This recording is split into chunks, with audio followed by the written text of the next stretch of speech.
శ్మశానంలో ఆయన కూర్చోపోతే ఉగ్రభూతాలు వచ్చి ఓళ్ల మీద పడిపోయి ప్రజల్ని సత్కార్యాలు చెయ్యనివ్వమని అక్కడ కూర్చుని తాండవం చేసి వాళ్ళని కూర్చోబెడతాడు.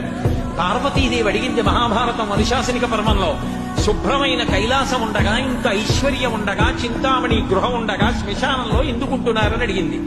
అడిగితే ఆయన చెప్పాడు, పార్వతి బతికున్న నాళ్లు అన్ని చోట్లకి వెడతారు, ఏమీ తోచట్లేదు, శ్మశానానికి వెళ్ళొద్దామని ఎవరు రారు పార్వతి.